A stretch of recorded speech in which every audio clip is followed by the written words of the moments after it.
Chapter 18 of Beyond the Rocks, a love story by Elinor Glyn. Next day Lady Anningford called, as she had promised, at Claridge's, and found Mrs. Brown at home, although it was only 3 o'clock in the afternoon. She had not 2 minutes to wait in the well-furnished first-floor sitting-room, but during that time she noticed there were 1 or 2 things about which showed the present occupant was a woman of taste, and there were such quantities of flowers everywhere. Theodora entered already dressed for her afternoon drive. She came forward with that perfect grace which characterized her every movement.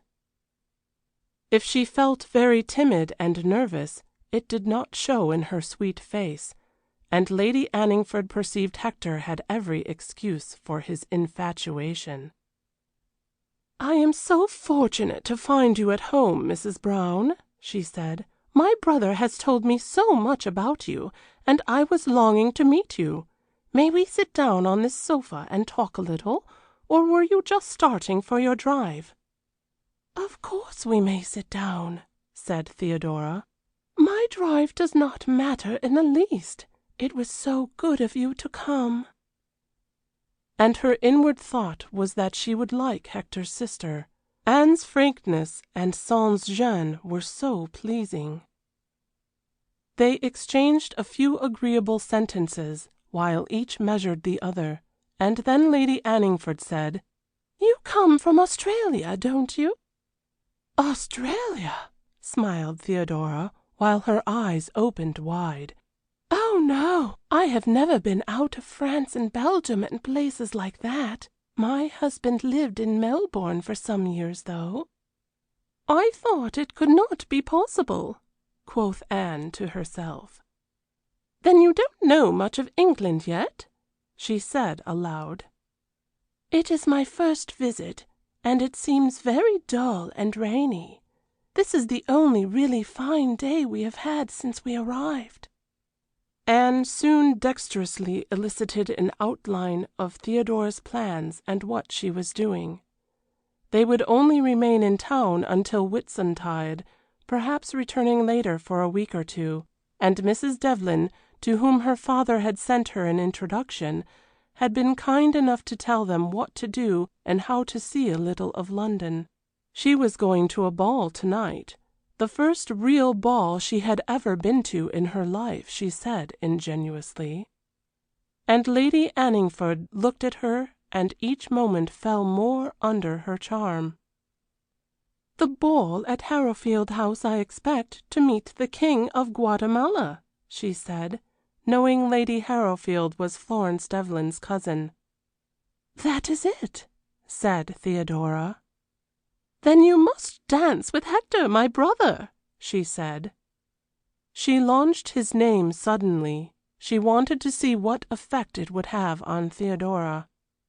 "He is sure to be there, and he dances divinely." She was rewarded for her thrust. Just the faintest pink came into the white velvet cheeks, and the blue eyes melted softly. To dance with Hector! Ah! Then the radiance was replaced by a look of sadness, and she said quietly, "Oh, I do not think I shall dance at all. My husband is rather an invalid, and we shall go only in for a little while." No, she must not dance with Hector. Those joys were not for her. She must not even think of it. "How extraordinarily beautiful she is," Anne thought, when presently, the visit ended, she found herself rolling along in her electric brougham towards the park. "And I feel I shall love her. I wonder what her Christian name is." Theodora had promised they would lunch in Charles Street with her the next day if her husband should be well enough after the ball, and Anne decided to collect as many nice people to meet them as she could in the time. At the corner of Grosvenor Square she met an old friend, one Colonel Lowerby, commonly called the Crow, and stopped to pick him up and take him on with her. He was the one person she wanted to talk to at this juncture. She had known him all her life, and was accustomed to prattle to him on all subjects. He was always safe and gruff and honest. "I have just done something so interesting, Crow," she told him, as they went along towards Regent's Park, to which sylvan spot she had directed her chauffeur, to be more free to talk in peace to her companion. Some of her friends were capable of making scandals, even about the dear old Crow, she knew. "And what have you done?" he asked. "Of course you have heard the tale from Uncle Evermond of Hector and the lady at Monte Carlo?" He nodded. "Well, there is not a word of truth in it. He is in love, though, with the most beautiful woman I have ever seen in my life, and I have just been to call upon her. And to-morrow you have got to come to lunch to meet her and tell me what you think." "Very well," said the Crow. "I was feeding elsewhere, but I always obey you. Continue your narrative." "I want you to tell me what to do, and how I can help them." "My dear child," said the Crow, sententiously, as was his habit. "Help them to what? She is married, of course, or Hector would not be in love with her. Do you want to help them to part or to meet, or to go to heaven or to hell, or to spend what Monica Ellerwood calls a Saturday to Monday amid rural scenery, which means both of those things one after the other?" "Crow, dear, you are disagreeable," said Lady Anningford, "and I have a cold in my head, and cannot compete with you in words to-day." "Then say what you want, and I'll listen." "Hector met them in Paris, it seems, and must have fallen wildly in love, because I have never seen him as he is now." "How is he? And who is them?" "Why, she and the husband, of course, and Hector is looking sad and distraught, and has really begun to feel at last." "Serve him right." "Crow, you are insupportable. Can you not see I am serious and want your help?" "Fire away, then, my good child, and explain matters. You are too vague." So she told him all she knew, which was little enough, but she was eloquent upon Theodora's beauty. "She has the face of an angel," she ended her description with. "Always mistrust 'em," interjected the Crow. "Such a figure and the nicest manner. And she is in love with Hector, too, of course, because she could not possibly help herself, could she, if he is being lovely to her?" "I have not your prejudiced eyes for him, though Hector certainly is a decent fellow enough to look at," allowed Colonel Lowerby.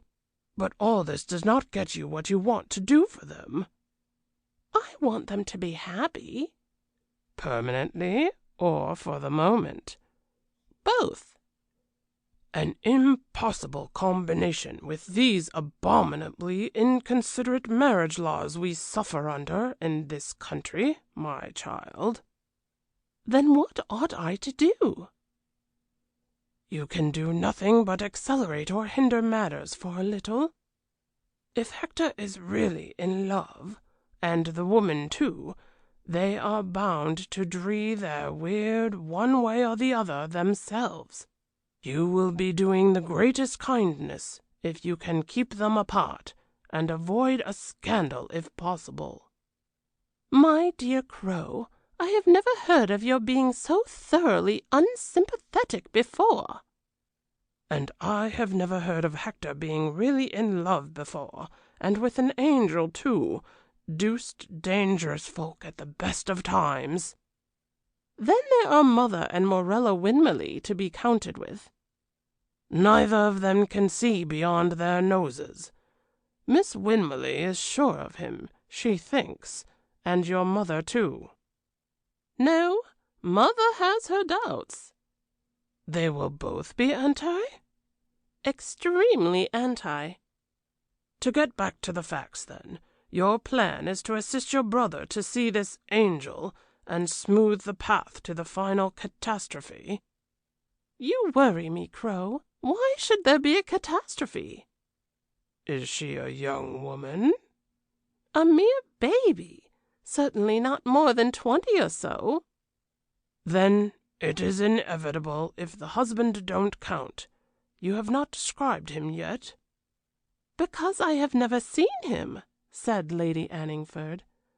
Hector did say last night, though, that he was an impossible Australian millionaire.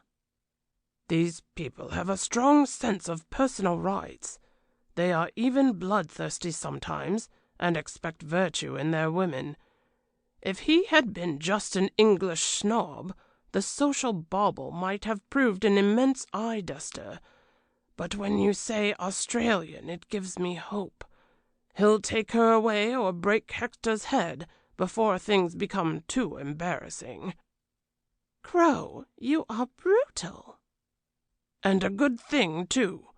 That is what we all want, a little more brutality. The whole of the blessed show here is being ruined with the sickly sentimentality. Flogging done away with, every silly nerve pandered to. By Jove, the next time we have to fight any country, we shall have an anesthetic served round with the rations to keep Tommy Atkins's delicate nerves from suffering from the consciousness of the slaughter he inflicts upon the enemy. Crow, you are violent. Yes, I am. I am sick of the whole thing. I would reintroduce prize fighting and bear baiting and gladiatorial shows to brace the nation up a bit. We'll get jammed full of rotten vices like those beastly foreigners soon. I did not bring you into Regent's Park to hear a tirade upon the nation's needs, Crow, Anne reminded him, smiling, but to get your sympathy and advice upon this affair of Hector.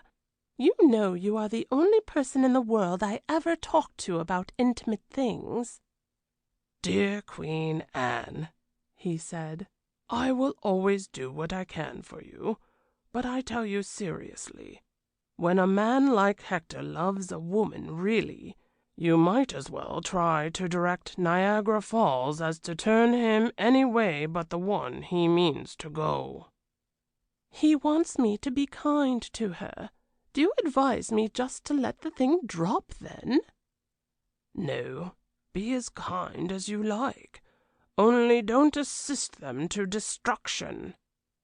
She goes into the country on Saturday for Whitsuntide, as we all do. Hector is going down to Bracondale alone. That looks desperate. I shall see Hector and judge for myself. You must be sure to go to the ball at Harrowfield House tonight, then, Anne said. They are both going. I say both because I know she is, and so, of course, Hector will be there too.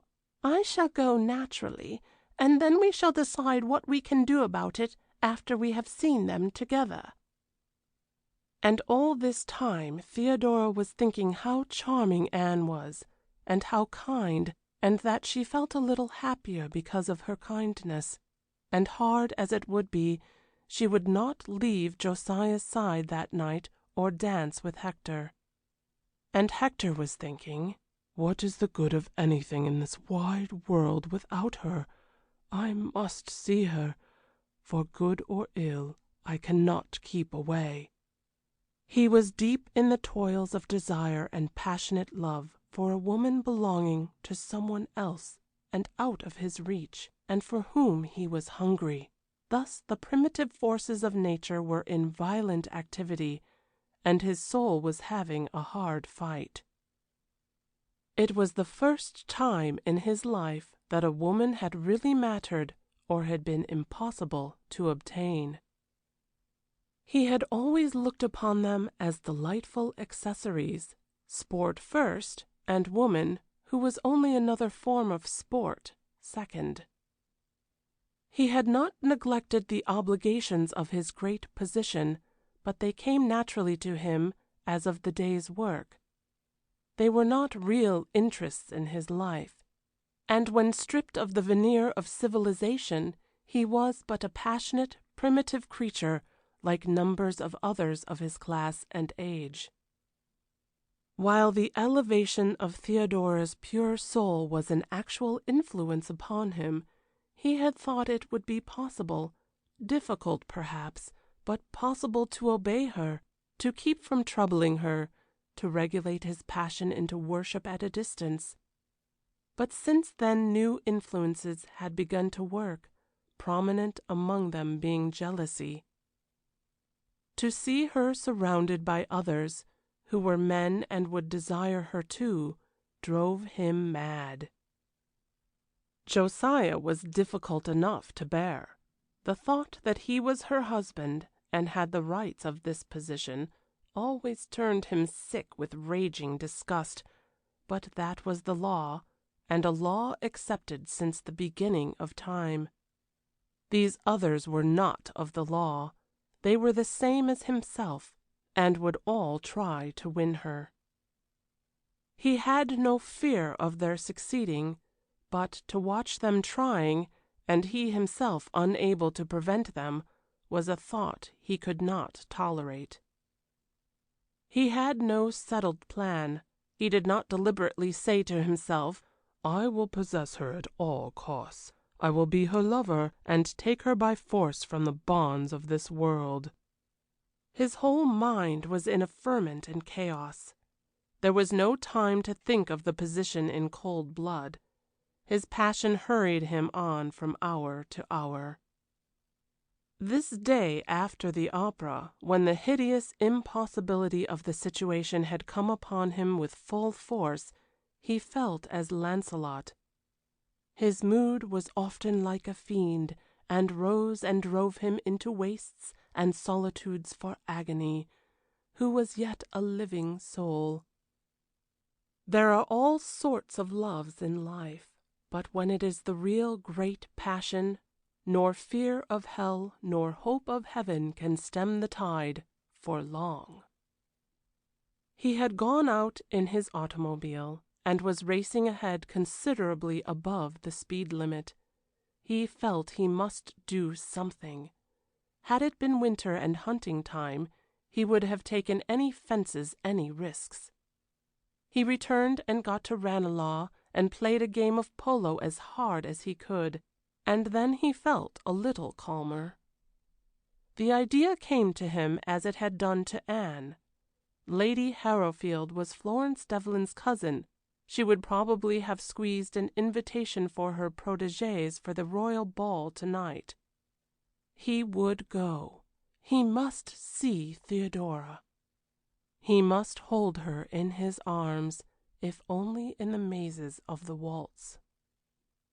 And the thought of that sent the blood whirling madly once more in his veins. Everything he had looked upon so lightly up to now had taken a new significance in reference to Theodora.